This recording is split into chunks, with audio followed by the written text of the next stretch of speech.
Hello, my name is Derek Atkins, and welcome to episode 4 of Saints and Sinners. In this series, we are taking a journey through the book of 2 Chronicles to see what this book can tell us about God's character, what God is like, how God acts, and how we can relate to God. So during the first 3 episodes, we looked at the beginning of King Solomon's reign.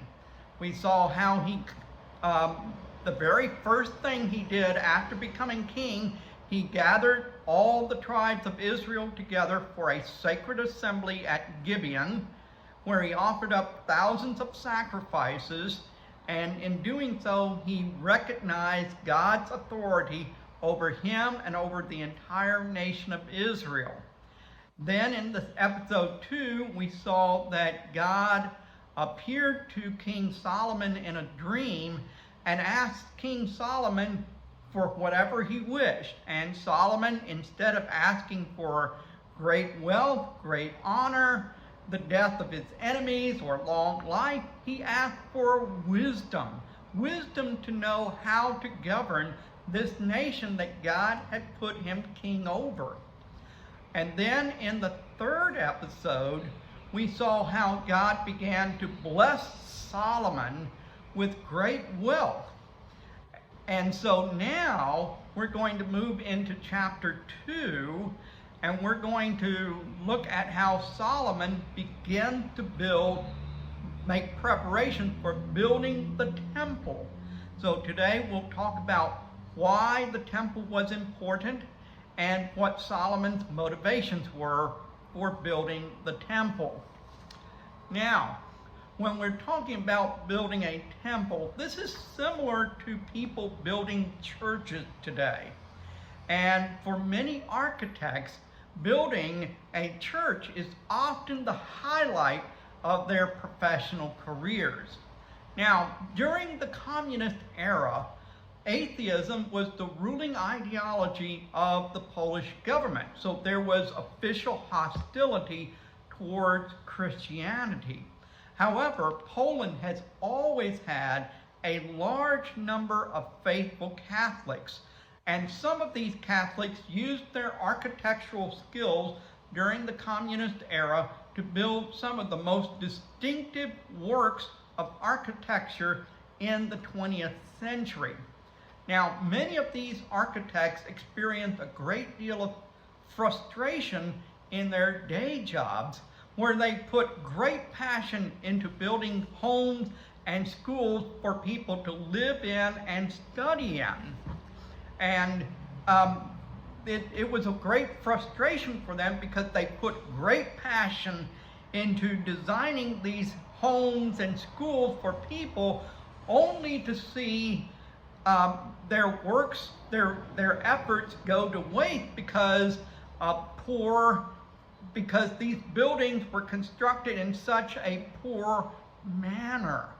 And so, they were just frustrated because they put all this effort into designing wonderful homes and wonderful schools, and the state, when they built these buildings, they simply built prefabricated buildings, and they built them in a very poor manner.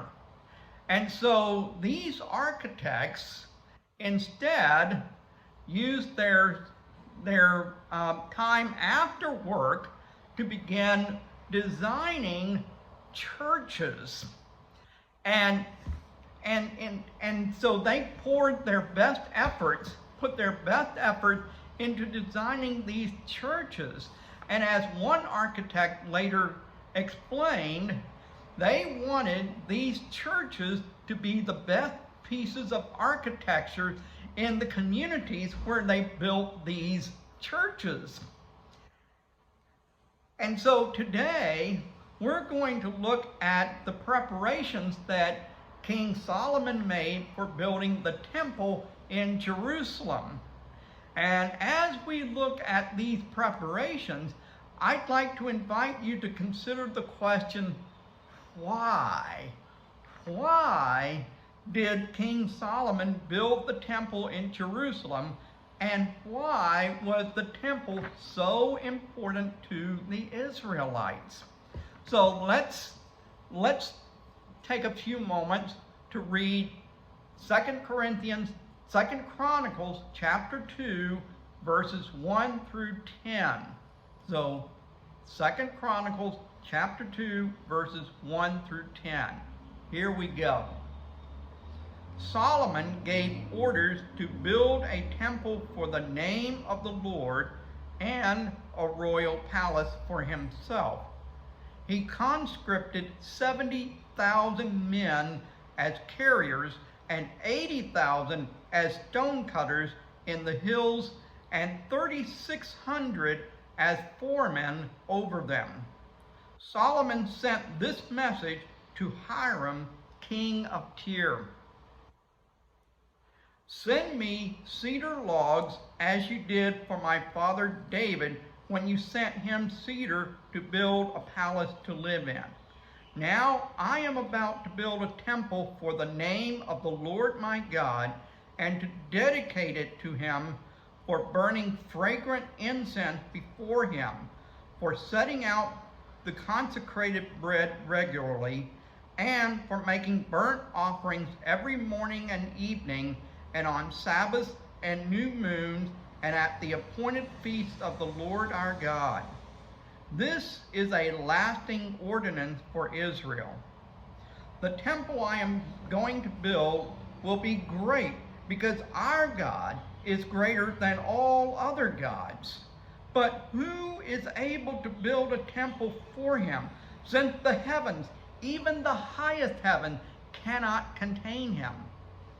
Who then am I to build a temple for him, except as a place to burn sacrifices before him?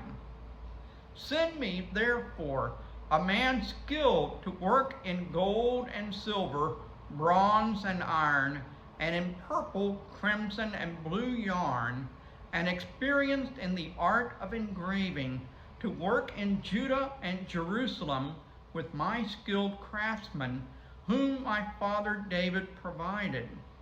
Send me also cedar, pine, and algum logs from Lebanon, for I know that your men are skilled in cutting timber there. My men will work with yours to provide me with plenty of lumber, because the temple I build must be large and magnificent. I will give your servants, the woodsmen who will cut the timber, 20,000 cores of ground wheat, 20,000 cores of barley, 20,000 baths of wine, and 20,000 baths of olive oil. So, here, this is the letter that King Solomon wrote to King Hiram. Now, if we look back at First Kings, we find that King Hiram actually wrote a letter to King Solomon after King Solomon became king. And King Hiram congratulated King Solomon on becoming the new king of Israel. And so this letter is actually King Solomon's response to King Hiram's letter congratulating King Solomon on becoming king. And so in this letter, King Solomon asked King Hiram to send him timber and laborers to build a temple in Jerusalem. Now, this begs the question, why was the temple so important to the Israelites? Because when you read books in the Old Testament, one thing you will find is that many of these books take up a lot, in many of these books in the Old Testament, a lot of space is given over to describing how the temple was either to be constructed or how it was constructed. And in one book of the Bible, there is even, the author even describes a vision that he has of the temple. And these books go into great detail describing the different dimensions of the temple and the different articles that were put in the temple and things like that. And so for those of us who live today, who have never seen the temple, we may look at these descriptions and we may be wondering, why was the temple so important to the Israelites? Well, there are a number of reasons why the temple was so important to the Israelites. One reason is that it was the center of worship, okay? It was a place of sacrifice. And in the first and second temple Judaism, which lasted until Jesus' day, sacrifices were an important part of Israelite worship, of worship in the nation of Israel, because there were sacrifices that were made day and night, in morning and in the evening. Sacrifices were made on the Sabbath. Sacrifices were made at the new moons, in other words, at the beginning of each month. And sacrifices were made during the major festivals of the Jewish year. And so sacrifices were an incredibly important part of Jewish religion during the time that the temple existed. And so this is one of the reasons why the temple was so important during the Old Testament, okay? A second reason why the temple was so important during the Old Testament times was because it was considered God's dwelling place on earth. It was where God lived among his people, and it was considered the meeting place between heaven and earth. Now, this is not an idea that is only exclusive to the Israelites, because if you look at other temples in other cultures, you find a similar idea.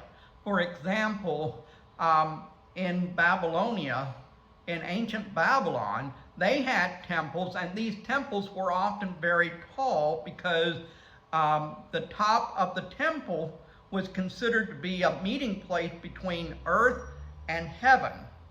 We see the same thing in the Americas. When the Aztecs and the Mayans built their temples, there were often stairs, many steps leading up to the top, where sacrifices would be made, because that was considered to be a meeting place between earth and heaven. And so the Jewish temple was similar. It was considered to be a meeting place between earth and heaven, where the priests met before God Almighty, and the priest would offer up sacrifices on behalf of the entire nation of Israel. And so this is why the temple was so important for the people of Israel. It was considered the place where God lived on earth, and the place where people could meet with God. Okay? Now, the temple's location was not chosen by accident. It was built on top of Mount Moriah, which is where Abraham offered up his son Isaac as a sacrifice. And we can read about this sacrifice back in Genesis, because in Genesis, God told Abraham to offer up his son Isaac, his one and only son, as a sacrifice. And Abraham obeyed God, and he placed Isaac on top of the altar, and he was about to strike Isaac when an angel came, and then God told Abraham, I have seen that you are willing to obey me, even by sacrificing your own son. And so God graciously provided a ram to sacrifice in the place of Isaac. And so it was on that mountain where God offered up Isaac as a sacrifice that was the same place that the temple was built. Now, if you read the Quran claims that this is where Abraham offered up not Isaac, but Ishmael. And Muslims believe that it was here at Mount Moriah that Abraham, or Ibrahim in Arabic, in the Arabic language, offered up Ishmael. Muslims also believe that it was from the Temple Mount, from this place, this top of Mount Moriah, that the Prophet Muhammad visited heaven, that he rose from earth to heaven. Okay? So this is the reason, this is one of the big reasons why Muslims and Jews have a huge conflict about the Temple Mount, which is of course where the Muslim mosque Al-Aqsa has been built. And it's a conflict that goes back literally thousands of years. So this is one of the reasons why there is conflict between Muslims and Jews about Jerusalem, because that Temple Mount, which is where the Al-Aqsa Mosque is sacred to both Jews and Muslims. Okay? Now, in here in 2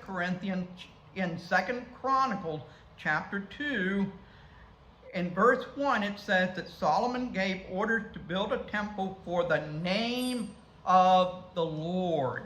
Okay? And so so in the Hebrew text for this chapter, the Hebrew name for this temple in Jerusalem is literally Beit Adonai, which means the house of God. So this has the idea that the temple was to be the dwelling place for God, where God dwelled on earth. Now, verse 2 goes on, and we'll talk a little bit more about this in a few moments. But verse 2 says that Solomon conscripted 70,000 men as carriers and 80,000 as stonecutters in the hills and 3,600 as foremen over them. So who were these laborers? And where did they come from? Well, if you look in 1 Kings 9:20, chapter 9, verse 20, you will find out that these men were actually slave labor. Okay? So let's go back to 1 Kings 9:20 and let's look at what it says. Okay? And here's what 1 Kings 9:20 says. All the people left from the Amorites, Hittites, Perizzites, Hivites, and Jebusites, these people were not Israelites, that is, their descendants remaining in the land, whom the Israelites could not exterminate. These Solomon conscripted for his slave labor force, as it is to this day. And so these men then were slave laborers whom Solomon conscripted. And these men were the descendants of these tribes whom the Israelites had fought against during the time of the conquest of the whole of the promised land. So when the Israelites finished their wanderings in the desert, they crossed over the Jordan River, and then they began conquering the land. And as they conquered the land, they fought against these different tribes, the Perizzite, the Hivite, the Jebusite, and so forth. And so they were actually commanded by God to completely destroy these people in the land. And so the Israelites did not completely exterminate all of these people. They let some of them live. And so these slave laborers were actually the descendants of those who were not exterminated. Now, this raises two questions that people raise when they criticize the teachings of the Bible. One is, why did God command the Israelites to exterminate all these people? After all, God is a God of love, right? So if God is a God of love, then why did he command the Israelites to completely destroy and exterminate the people who were living in the land of Canaan?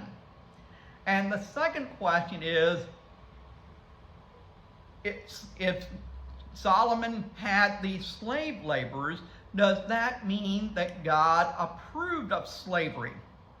Okay, so let's look at the first question. Why did God command the Israelites to exterminate those living in the land?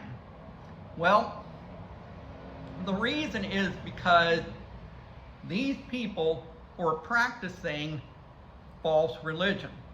They were worshiping false gods. And God wanted Israel, the land of Israel, to literally be holy land. Okay? Holy ground, sacred land. And so he ordered the Israelites to destroy these people so that the Israelites would not be tempted to worship false gods. Because later on in the Old Testament, we see how time and time again the Israelites disobeyed God, they turned away from God, and they started worshiping these false gods, these idols that these Canaanites worshiped. The Israelites would end up worshiping Baal and Asherah and Molech and other false gods. Now, these false gods had detestable practices. Many of them had involved worship that included sexual acts. People actually would perform sex as part of their worship to these gods. And in the case of Molech, many times the worship of these gods involved child sacrifice, where parents would actually sacrifice their own babies to the god of Molech, and the baby would be burned as part of worship. So these people, this is why God commanded these people to be destroyed. And the Israelites did not fully obey God, and this is why in later time the Israelites were tempted to turn away from God and to worship these false idols, these false gods. Okay?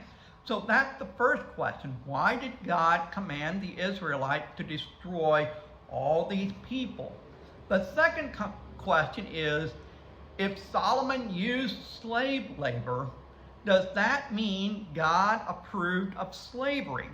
Okay, now in American history, we find that in the 19th century, in the 1800s, in the years leading up to the American Civil War and during the American Civil War, Christians in both the North and the South used the Bible to justify their positions. So there were Christians in the South who used the Bible to justify slavery. They said, look, see, there is slavery in the Bible. And they would point to passages such as some of the New Testament passages where slaves are commanded to obey their masters. They pointed to passages like the one that we're looking at today, where slavery is reported to have taken place in Israel. And they would say, see, this shows that slavery is natural. It has always been part of history, and it is a natural part of human society. And it's actually sanctioned by God. Now, Christians in the northern states, on the other hand, used the same Bible to argue against slavery. For example, in 1 Timothy chapter 1, verses 9 and 10,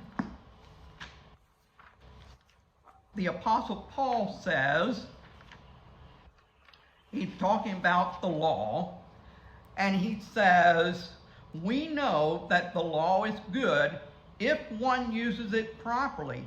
We also know, and this is verse 9, we also know that law is made not for righteous, but for lawbreakers and rebels, the ungodly and sinful, the unholy and irreligious, for those who kill their fathers or mothers, for murderers, for adulterers and perverts, for slave traders and liars and perjurers, and for whatever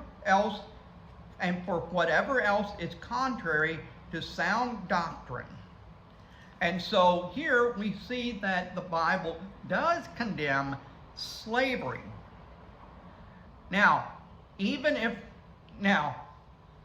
I would say that there is also a difference between what is reported in the Bible and what is approved in the Bible.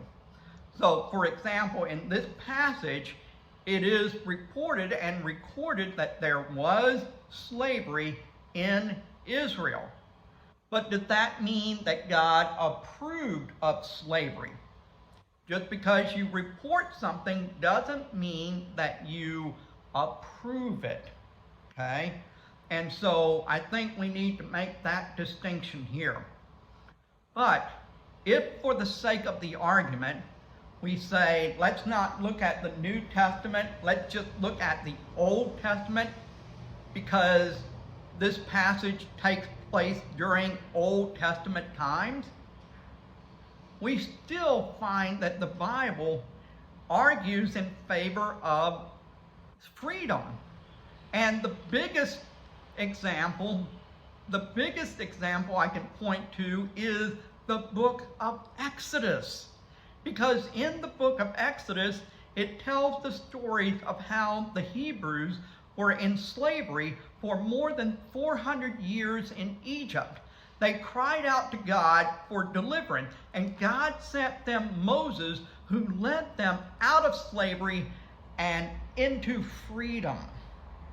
And so we see that God, and not only that, but God also commanded the Israelites to observe the Passover every year.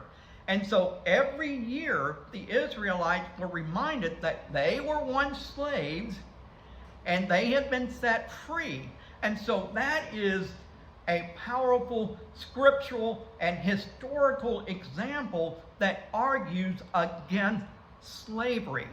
So I would say, no, God does not approve of slavery. He dealt with slavery, which is something that has existed throughout most of human history. And by the way, it still exists today. In fact, there are more slaves today than there were at the time of the American Civil War. Okay, so slavery has not gone away. And no, God is not in favor of slavery. Okay? So, now that we've dealt with those two questions, let's move on. So, in verse 3, okay, in verse 3, we read that Solomon sent a message to Hiram, king of Tyre, okay? Now, who was Hiram? Hiram was the king of Tyre in Lebanon. Tyre is a city that is located on the Mediterranean coast in Lebanon, okay? And so it was a major port city, and it was a Phoenician city. And at that time, Phoenicians were major traders who sailed all over the Middle East. I mean, not the Middle East, but the Mediterranean. And they would take products from one part of the Mediterranean to another. And this sea trade, made Tyre very wealthy. So King Hiram was a wealthy man, and his city was a wealthy city. However, he did pay tribute to Tiglath-Pileser II of Assyria. So Tyre did not have independence. Tyre was under control of the Assyrian Empire. So they were not technically a part of the Assyrian Empire, but they did pay tribute to the Assyrian Empire. Okay? Now, we don't know much about King Hiram. So we don't know whether he was a believer or not. But we do know that he had good relations with King David, and he was willing to provide cedar to King Solomon. And so here King Solomon is requesting cedar from King Hiram. Okay? Now, in verse 5, it says, King Solomon said, "The temple I am going to build will be great, because our God is greater than all other gods." Okay? And so here we see King Solomon's motivation. Why did King Solomon build this temple? He built it to magnify God's name, to make God's name great, to glorify God. Now, motivation is very important, because we see here that King Solomon was not interested in making a great name for himself. Instead, he wanted to make a great name for God. Okay? And so, this is important, because this reminds us that our purpose in life is to magnify God's name. For example, the Westminster Catechism has this question: what is the chief end of man? Okay? And the answer is to glorify God and enjoy Him forever. And so our chief purpose in life is to glorify God and enjoy Him forever. We do see this not only in the Westminster Catechism, but in the Bible itself. Okay? For example, in Matthew 5:17, it says, Jesus himself said, "Let your light shine before men, that they may see your good deed and praise your Father in heaven." And praise who? Not you, not me, but our Father who is in heaven. Okay? So motivation is very important because, people throughout history have done great things for God. But why have they done great things for God? Well, sadly, some people do great things for God because they want to receive honor. They want people to say, oh, look what a good man this is, or what a holy woman this is. Look how spiritual this woman is. Look how spiritual this man is. Wow. Or maybe they want to see their name in a brick on some building, like a church or a Bible college or somewhere else, so that people can look at that brick and say, oh, look, here's someone who was so generous. But earthly fame will pass away. What's most important is God's glory.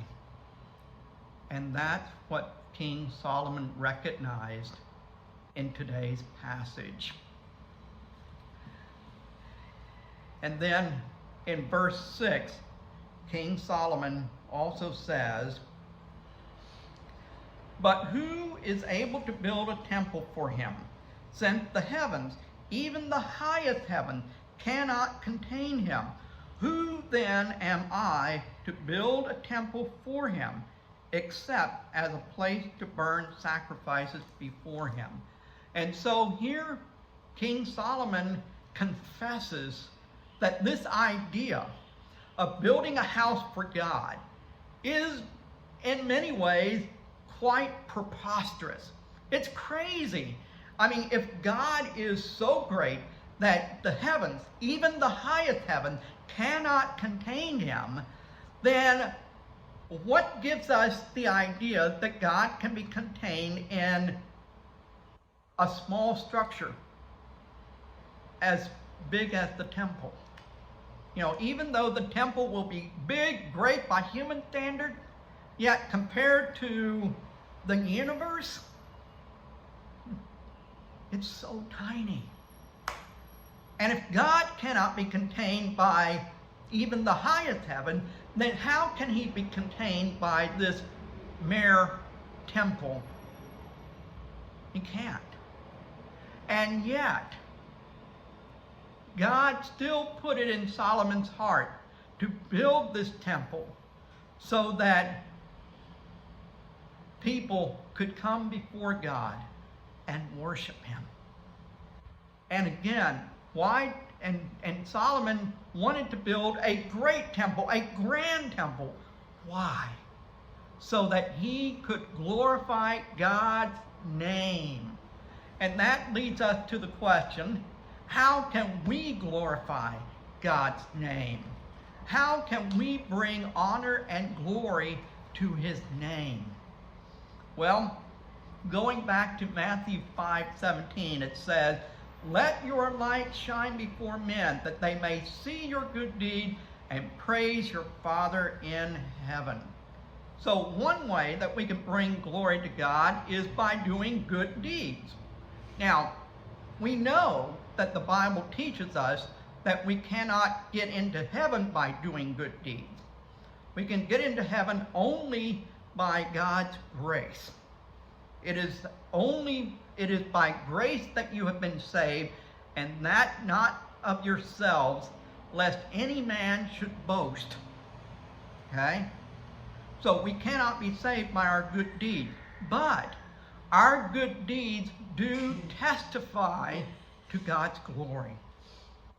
So when we help the poor, when we help orphans, when we pursue excellence in our jobs, whether as teachers, lawyers, doctors, or even as construction workers, or washing the dishes in a restaurant, or whatever whatever our job is, if we pursue that with excellence, that will bring glory to God.